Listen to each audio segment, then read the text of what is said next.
La balance de Roberval et les Playmobil vont nous permettre de comprendre comment isoler l'inconnu dans une équation en utilisant une opération qui conserve l'équilibre, tout ça dans le but de résoudre l'équation en utilisant certaines techniques, et ça c'est la méthode de quatrième.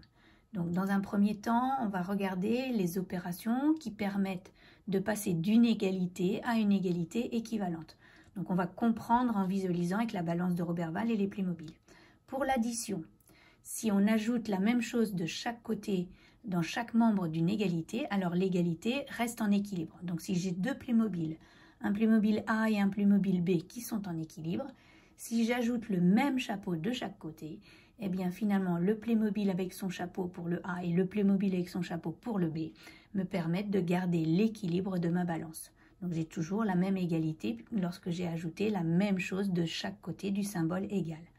Pour la soustraction, ça signifie que je pars du Playmobil A et du Playmobil B qui sont en équilibre sur ma balance et je leur enlève à tous les deux la même paire de chaussures. Finalement, je retrouve mes deux Playmobil pieds nus, mais l'égalité est toujours maintenue. On a toujours l'égalité entre ces deux Playmobil, même s'ils n'ont plus leurs chaussures.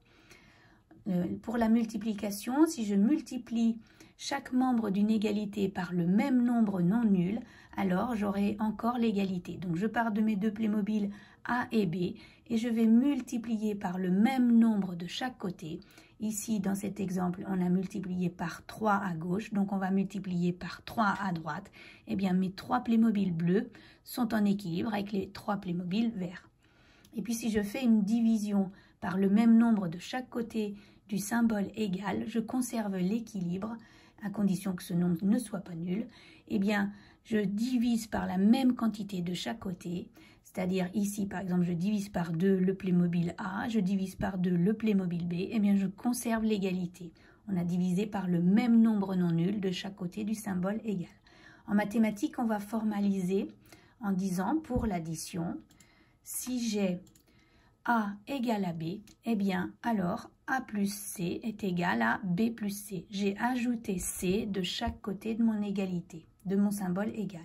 Pour la soustraction, si j'ai A égale à B, eh bien A moins C est égal à B moins C. J'ai enlevé, j'ai soustrait C de chaque côté du symbole égal. Pour la multiplication, si j'ai A égale à B, eh bien A fois C est égal à B fois C. J'ai multiplié par C de chaque côté du symbole égal. Et puis pour la division, si j'ai A égale à B, alors A sur C est égal à B sur C. Alors j'ai utilisé la division sous forme de fraction. J'aurais pu écrire avec les deux petits points. Mais j'ai divisé par C le membre de gauche et j'ai divisé par C le membre de droite. Eh bien, je conserve l'égalité. Donc, on retiendra bien pour chacune des 4 opérations que si on a une égalité au départ, eh bien, l'égalité est conservée si on fait la même opération dans le membre de gauche et dans le membre de droite. Voilà.